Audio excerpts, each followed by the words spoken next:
So for addition subtraction, you are literally just combining like terms. Just combining like terms. I would say if it's subtraction, that you may want to change it to adding the opposite. So when you do that, change it to addition, and then change everything in that parentheses to the opposite. So instead of a -6, I'm going to make it a +6. Instead of a +3, I'm going to make it a -3. Okay, and then you're just adding like terms.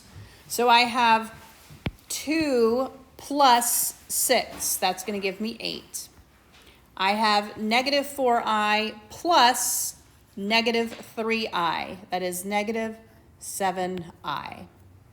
And so that would be my answer for this subtraction problem. All right? Just combine your like terms.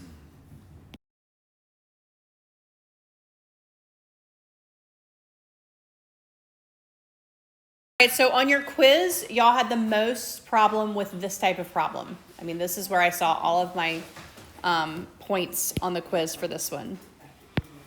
All right, so for this one, we are going to multiply the top and bottom by my conjugate. Remember, conjugate just means change the middle sign. Don't change the first sign, just the middle, and we do it of the bottom. So 3 plus 7i, and we do that on top and on bottom. And we are, what we're doing here is just foiling like we did on the page before. We're going to multiply those two. All right, so we're going to foil the top. -9 times 3 is -27. -9 times 7i is -63i. -8i times 3, -24i. And -8i times +7i is -72. No, not 72. No, 56. There we go, I squared. All right. And then the bottom. Now remember when you multiply conjugates, then you really just get the first one squared. So that's going to be 3 squared minus the second one squared, which is 7i squared. All right. And then we're going to combine things. This guy right here, what happens here? -56 and I squared becomes what? +56. All right, so that means we can combine the -27 and the +56, right? On the bottom here, we have 3 squared, which is 9. And then we have this, which is 49i squared. Remember, you have to combine both of them. So again, what am I going to do with that 49i squared? Doesn't it turn negative? Yeah, so this would be, and it's minus a negative. So this is minus a -49, right? Which means it's going to end up being 9 plus 49 down here. All right. So then when we combine on the top, -27 and +56 gives us 29. -63 and -24 give us 87. And on the bottom, we have 58. All right. 58. Believe it or not, you can factor out something. Do you know of anything that goes into all three of those? You can actually reduce this by 29. So what you want to do to see that is you want to say 29 over 58 minus 87 over 58i. And they actually all reduce by 29. So you end up with 1/2 minus 3/2 I. And your answer key looks like this, 1 minus 3 over 2i. I actually prefer it this way. It's easier to reduce this way without making a mistake. All right. So this little guy here is 4 points alone on your test. Okay. So 4 out of like maybe 20 points.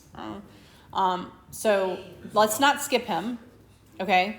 Right.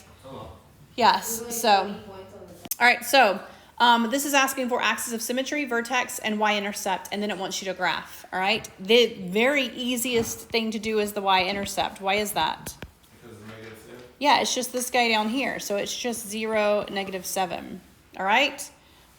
The axis, that is -b over 2a. Keep in mind this is a, this is b, this is c. So in this case, it's going to be -8 over 2 times -2. -8 over -4. What is my axis? +2. Thanks. All right. And then the last one is your vertex. So your vertex is going to be the x value that you just found, right? And a y value. And you find your y value by plugging it in. So 2, instead of x squared, we're going to say 2 squared plus 8 times 2 minus 7. Order of operations, 2 squared first, that's 4, times negative 2, negative 8. 8 and 2 is 16, minus 7. So I am going to get 8 minus 7, which is 1. So my vertex here is 2, 1.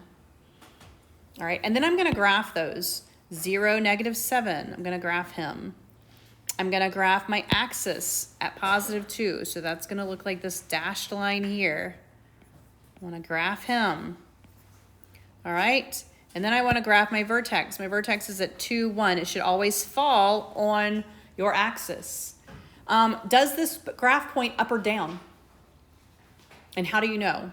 So right away, you know it's going to point down.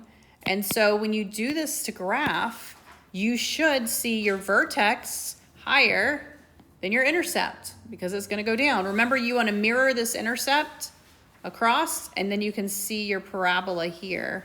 Should look something like this. So factors of 6 that add up to 7 would be 6 and 1. All right. You set each piece equal to 0. So you can see that x is going to equal negative 1 or negative 6. Positive 1 or positive 6. You have to actually solve it over. All right. Completing the square. This, you actually don't want that 36 there. So you actually want to move this over to begin with. And we have this x squared plus 12x equals 36. And we want to make this a perfect square. So to do that, we are going to take my b and cut it in half. So 12 over 2. That's going to equal 6. And then we are going to square that, which is going to be 36. All right, we're going to make a perfect square. So that number is what we add to both sides. So then we end up with x squared plus 12x plus 36 on the left side and 72 on the right. So I have a perfect square. If I were to factor factors of 36 that add up to 12, that is 6 and 6, right? So the factoring of this looks like this, x plus 6, x plus 6. Another way to write that is x plus 6 squared, which is what we're looking for. That's all we did was factor it. X plus 6, x plus 6. We would be here. Right, so when you take this square root of both sides, on the left-hand side you have the x plus 6. On the right-hand side you have the square root of 72. You want to see that that is a perfect square here in it. So that's going to be x plus 6 equals positive or negative 6 square root of 2. And then you're going to just subtract your 6.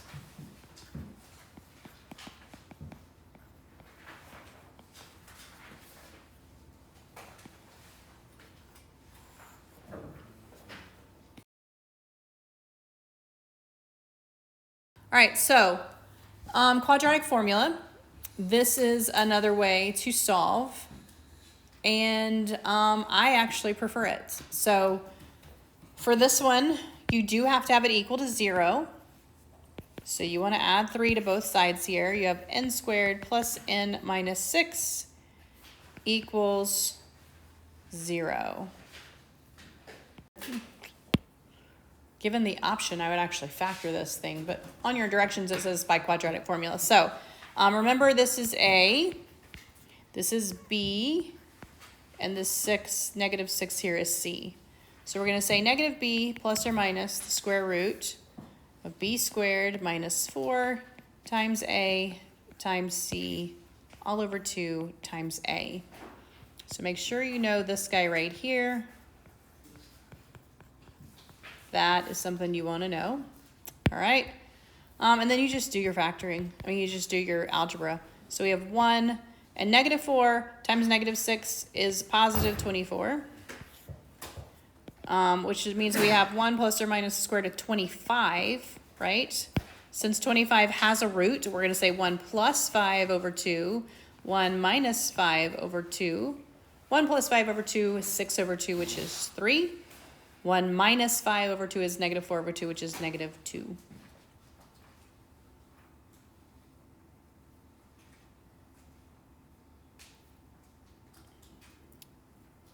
Oh, pay attention. I was like, why is it flipped? We have a negative. I was very confused. So this is negative, that's positive. Sorry about that. And this is why we pay attention to our negatives. All right. Look, the easiest way to do radicals is just the factor tree. I mean, I don't know if you like the factor tree, if you called it something else, factored ladder, I don't know. But this is the easiest method. And divide by the smallest number. So what goes into 512? What's the smallest prime that goes? Yeah, 2. So 2 into 5 is 2. 2 into 11 is 5. 2 into 12 is 6. So just do it with the smallest number that you have. And just keep going down until you get it completely factored, meaning you don't have anything that is not a prime. All right? And then you're going to figure out how to group it by this index right here. All right? So I need groups of 7. If it cannot get to a group of 7, it stays inside the radical. So I have 1, 2, 3, 4, 5, 6, 7. That means this group right here can come out as a 2. All right? But then I have this 2 and this 2 that do not make up a group of 7. Okay? So I have 2 of them that don't make up a group of 7. That means those 2 have to stay inside the radical. All right? And then if you look at your variables, how many do I have? Well, I have 1, 2, 3. That's not a group of 7, right? So that means all 3 of those have to stay inside the radical because they do not group up. If you have multiple things that come out, you multiply them. If you have multiple things that stay in, you multiply them. So your final answer here is going to be 2 on the outside. And inside the radical, you have 2 times 2, 4, n times n cubed.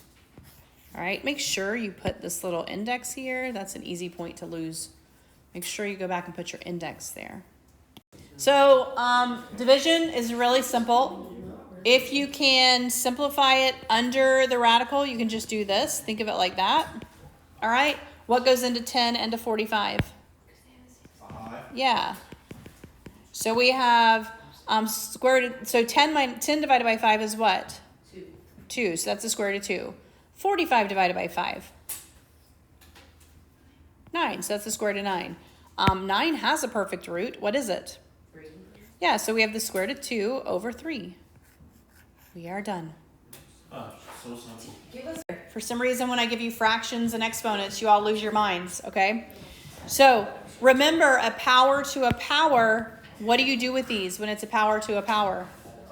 You just multiply. So it's k to the 8 times 5/4. Let's side note, 8 over 1 times 5 over 4. What can I do?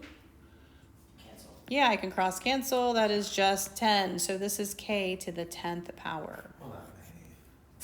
All right, let's look at number 39 for all of my stressors here that are not liking number 39.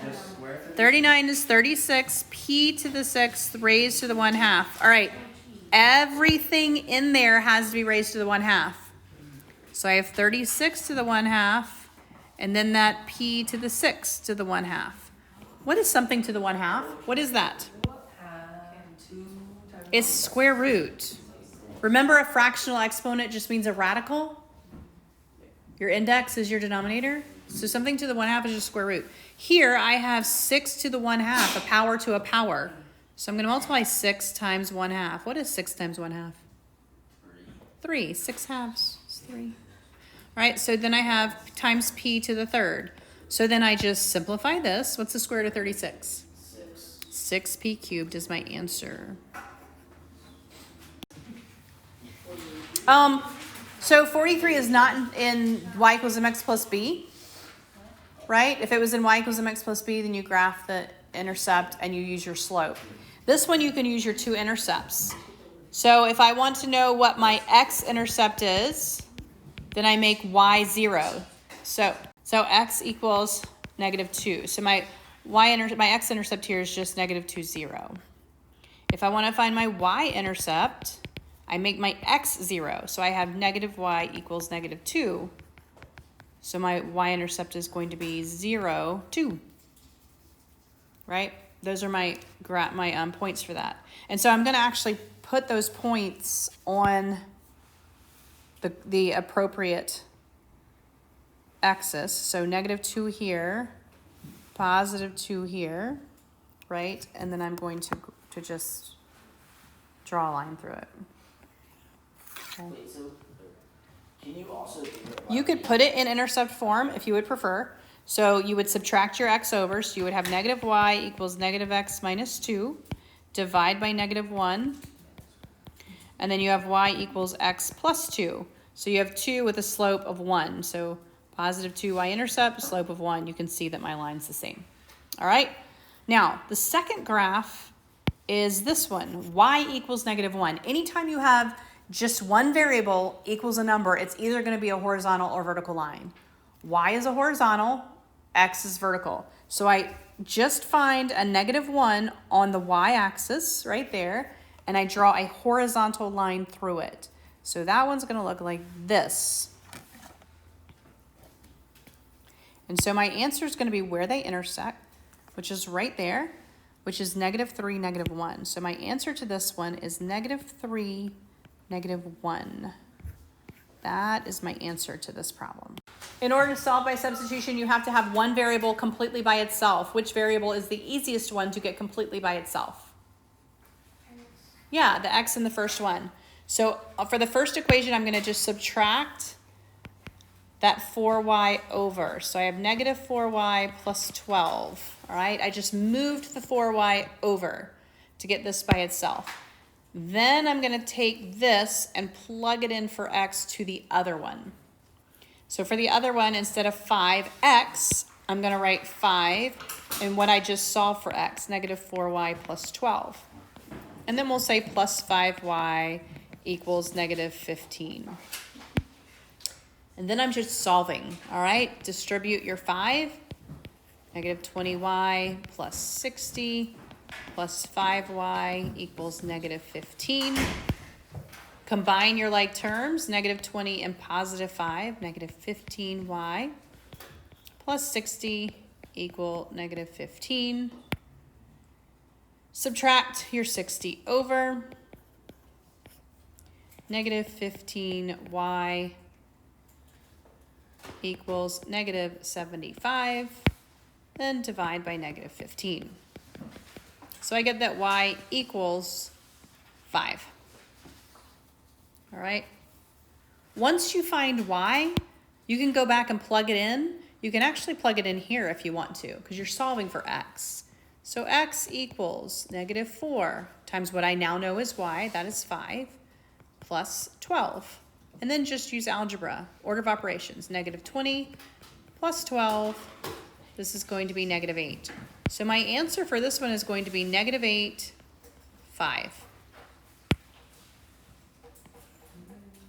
All right, negative 8, 5.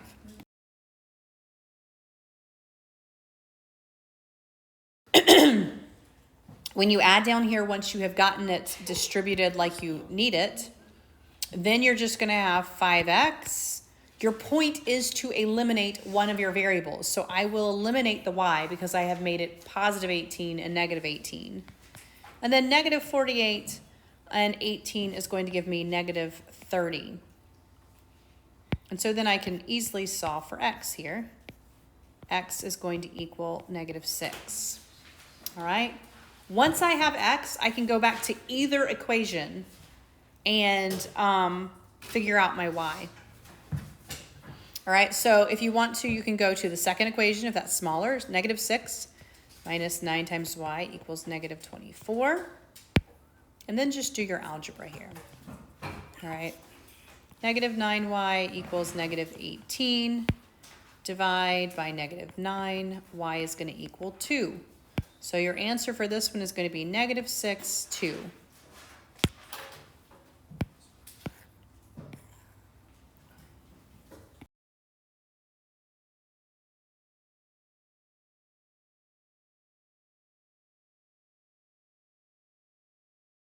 Graphing when you shade, you graph exactly the same way you did when we graphed before, but you're gonna shade them, okay? So,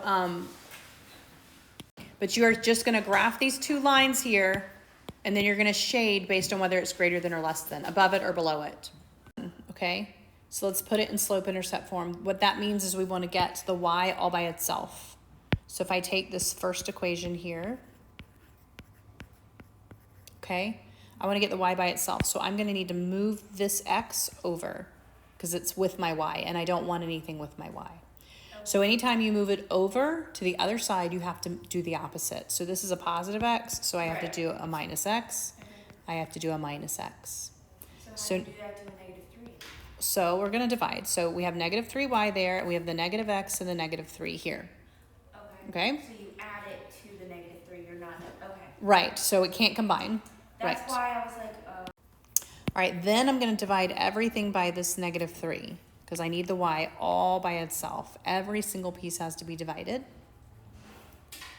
When I divide -3 by -3, that gets rid of it, so we just have a 1 there. Because I divided by a negative, this guy has to flip. Always. so it just flips the Yep, other we just way. flip him the other way. And what is, All right, and then I'm gonna look at the other piece. I have a -1x divided by a -3. So that's gonna be a +1/3 times x. And then I have a -3 divided by -3, that's a +1. All right, so when we graph this line, we're just gonna graph this line so first how do we get 1/3? because this is a 1 on top of the x, even though you don't see it. Right. So we have -1 it's divided x, by -3. So then it becomes positive. Mm-hmm. Okay. Yep. And so to graph this one, we start with the 1. That's my y-intercept, and we go on the y-axis and do that. That's a 1. Okay, so let's, I don't know. All right, and then this tells us the slope, so that's how we So I go move. up 1 over 3. Yep, so we go up 1 to the right 3. And because it is or equal to, you have that extra line under your less than sign. We're going to make this a solid line. It's solid. It is solid. So less than or equal to, greater than or equal to, any sign that is equal to. Or equal to is going to be a is solid. And Yep, then it's just greater than or less than, it's the dotted line. right. And so then we're going to shade this one less than. Less than is going to mean underneath it. So if we see my y value here and the y is smaller, we want everything smaller than that. We're there. So we're gonna shade under here this direction. All right, so we're gonna shade under here like that. Oh, is this so just attached to? All right, we're gonna do the same exact thing to the second line. So we're gonna take this second line here, the 4x minus 3y, might be hard to read like that. 4x minus 3y is greater than 6. We're gonna do exactly the same thing. We're gonna move that 4x over.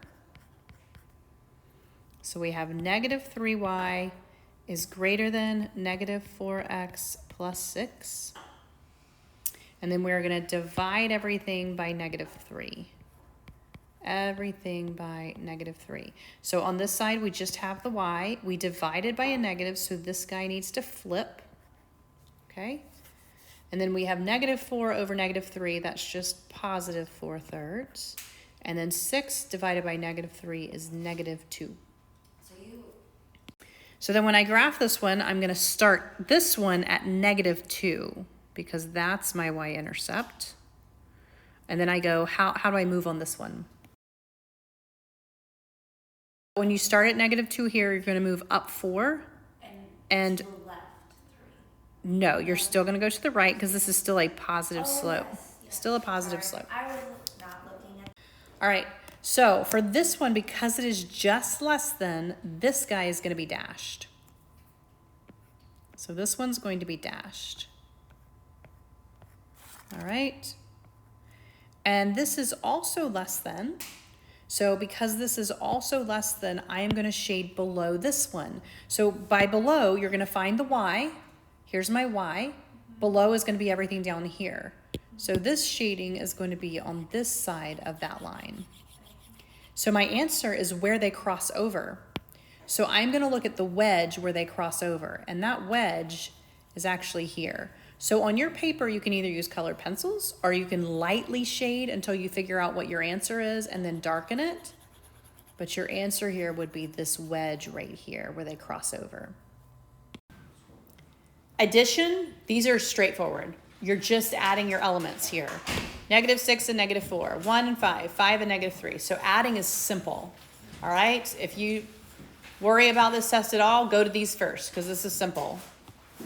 All right, multiplication for something like 57, you really just have to add your elements that are corresponding. So -6 And plus -4, right? And you're gonna do that all the way across. Yep, And that itself is just my answer. this is your answer. You are done. The only thing I would say for these, pay attention to if it is subtraction, that you are subtracting every one of those numbers. What do you, oh, you So, mean like between? If there's a subtraction in between Okay, here. I know what you mean. It's also simple, and you have a couple of those on your sheet where you just distribute, all right?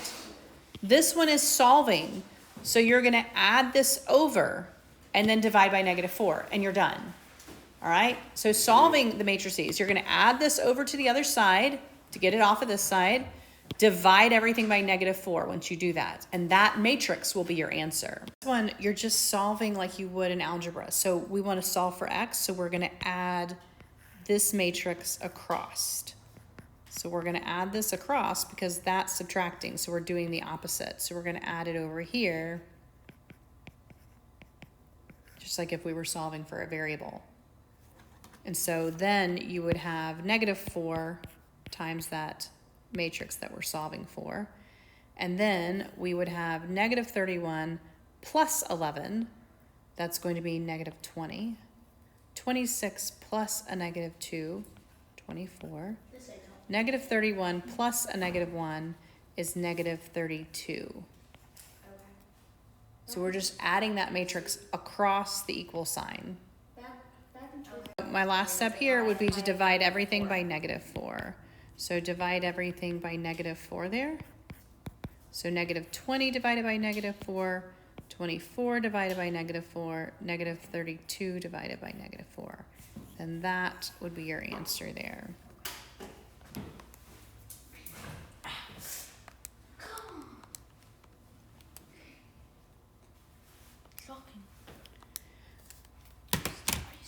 The counting method, they're going to give you options. So like if that sandwich shop were like 3 meats and 2 cheeses and 2 breads, you would really just say 3 times 2 times 2. Those are your options, okay? It gave us a combination of things, so that one was a little different. For this one, we have 5 passes. So we have 1, 2, 3, 4, 5 options. We have 5 passes, basically. And then there's 3 different scenarios that can happen in the first one. You can have a completion, an incompletion, or a turnover. So for this one, you have 3 options. And this particular one, every single pass, you have those 3 options. And so all of them are going to look like that. And so your answer is just going to be 3 times 3 times 3 times 3 times 3. Just 243. I mean, you just multiply. If they gave you a dinner and they said we have 4 appetizers, 5 main courses, and 2 desserts, you would say, oh, well, for appetizers, I have 4 options. For main, I have 5 options. For desserts, I have 2. And you would just say, okay, you would just multiply. Mm-hmm. Yep. You would just multiply. So for counting method, for this type, it's literally just here's your options. How many different ways can you put those options together? That's what it's asking you. When you look at this one, 3 out of 18 students, it's not like first, second, and third place. It's not a batting order. There's nothing that the order matters. It's just a group of things, a group of people in this particular instant. So this is going to look just like the section above it. You just have to decide if it is C or P that you're using, combination or permutation. Since order does not matter, you would say, well, this is a combination. That would be part of your answer, that word right there. And then you would actually perform the combination. The total is the first number, and the group amount is the second number. And then you would just plug that into your calculator and calculate your combination of 18 things taken 3 at a time. Okay. So there are 14 shirts, 7 blue, 7 green. You randomly select one to wear on Monday and then a different one on Tuesday. You wear blue shirts both days. You're literally just doing the probability of a blue shirt and the probability of a blue shirt. So for this one, 14 shirts in your closet, 7 blue and 7 green. You randomly select one to wear on Monday and then a different one on Tuesday. You wear blue shirts both days. So remember, probability was the total on bottom was all your options. So how many shirts do you have all together? 14. I have 14. How many blue ones? Because it says blue. It's a 50-50 chance. Yeah, it's a 7, right, but they want 2 different days. That's the first day. The second day, I've already worn a shirt, so how many shirts do I have? 13. I've already worn a blue shirt, so how many blue shirts do I have? 6. There we go. You just multiply those. You multiply straight across. Okay.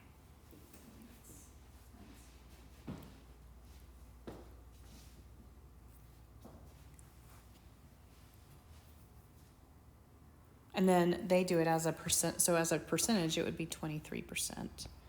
Because you would just multiply 7 times 6, and you can actually reduce. You could reduce this guy if you wanted to. That's 1/2. You can cross cancel here. So you end up with 3 over 13. When you divide it out, you get 0.231. When you change it into a percentage, you get 23%. So. And